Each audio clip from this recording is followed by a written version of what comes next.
America की Johns Hopkins university ने Covid मामलों को लेकर नए आंकड़े जारी किए हैं, जिसमें बताया गया है कि वर्ष 2020 में कोरोना महामारी की शुरुआत से अब तक अमेरिका में 10 करोड़ से ज्यादा लोग इस वायरस से संक्रमित हो चुके हैं और इससे वहां 10 लाख से ज्यादा लोगों की मौत हो चुकी है। 10 करोड़ से ज्यादा लोग संक्रमित हुए हैं और 10 लाख से ज्यादा मौत अकेले अमेरिका में हो चुकी है। हमारे देश में 2 साल में लगभग 5 लाख मौत हुई हैं। अमेरिका से आधी हैं हमारे यहां, जबकि हमारी जो आबादी है वो अमेरिका से कितनी ज्यादा है आप जानते हैं। अमेरिका 35 करोड़ का देश है और हम 140 करोड़ के देश हैं। अमेरिका में कोविड की रफ्तार किस तरह बढ़ी, इसका अंदाजा आप इस बात से लगाइए कि वहां हर हफ्ते इसकी वजह से 8 से 10 हजार लोगों की मौत हो रही है। हर हफ्ते 8 से 10 हजार लोग मर रहे हैं। आज आपको कोविड के खिलाफ भारत और चीन के मॉडल में अंतर को भी समझना चाहिए। चीन ने कोविड के खिलाफ एक ऐसा मॉडल अपनाया जो आक्रामक भी था और आकर्षक भी था। चीन दुनिया का पहला देश था जिसने इस महामारी को रोकने के लिए अपने शहरों में लॉकडाउन लगाया और कंटेनमेंट जोन बना दिए, और चीन को देखकर दुनिया के दूसरे देशों ने भी कोविड को रोकने के लिए ये तरीके अपनाए। लेकिन समय के साथ साथ दुनिया ने कोविड रिस्पॉन्स की अपनी नीति बदल दी।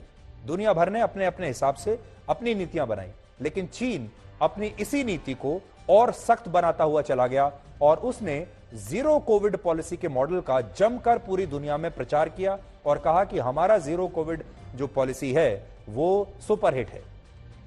शी जिनपिंग ने दुनिया को यह बताया कि कोविड के खिलाफ उनका मॉडल प्रभावी भी है और कामयाब भी।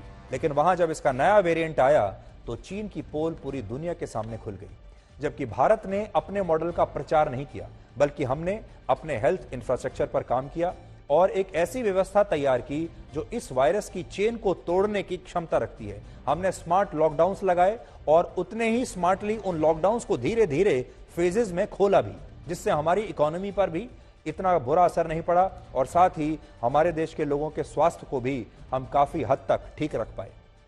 हम आपको 2 पॉइंट्स में बताते हैं कि भारत के लोगों को आज घबराना क्यों नहीं चाहिए। देखिए, हम आपको जानकारी दे रहे हैं आपको सजग बनाने के लिए, आपको जागरूक बनाने के लिए, ताकि आप भविष्य के लिए इस बार पहले से ज्यादा तैयारी करके रखें। पिछली बार तो किसी को कुछ पता ही नहीं था, लेकिन इस बार हमारे पास बहुत सारी जानकारियां हैं, हमारे पास हमारा अनुभव है, हमारे पास वैज्ञानिक और डॉक्टर हैं जो अब इस वायरस को समझ चुके हैं। इसलिए जागरूकता होनी चाहिए, लेकिन आपको डरना नहीं है।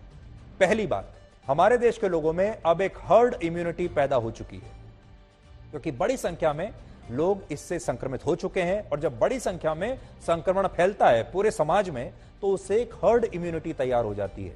दूसरी बात, हमारी वैक्सीन चीन के मुकाबले कहीं ज्यादा प्रभावी है और हमारे देश के 68% लोग फुल्ली वैक्सीनेटेड भी हैं और हमारी वैक्सीन का जो एफिकेसी रेट है वो बहुत अच्छा है चीन की वैक्सीन के मुताबिक। इसलिए आज आपको जो समझना है वो ये, जागरूक रहिए। अगर आप भविष्य की कोई योजनाएं बना रहे हैं, जैसे आपको कहा अगले साल जब नया साल आएगा उसमें आप कोई पार्टी करना चाहते हैं या कहीं यात्रा करने का प्लान बना रहे हैं, तो थोड़ा सा अभी संभल जाइए। अभी बहुत ज्यादा एडवांस प्लानिंग मत कीजिए। देख लीजिए कि दुनिया के बाकी देशों में क्या हो रहा है और कहीं ऐसा तो नहीं कि वो वेरिएंट जो है वो हमारे देश में भी आ जाए और फिर वो काबू में ना हो। एक अच्छी खबर हम आपको आखिर में देना चाहते हैं कि अभी तक हमारे देश में BF.7 जो नया वेरिएंट है, इसके जितने भी मरीज मिले हैं उनमें से ज्यादातर मरीज ठीक हो चुके हैं और ज्यादातर मरीज ऐसे थे जिन्हें अस्पताल में भर्ती होने की भी आवश्यकता नहीं पड़ी।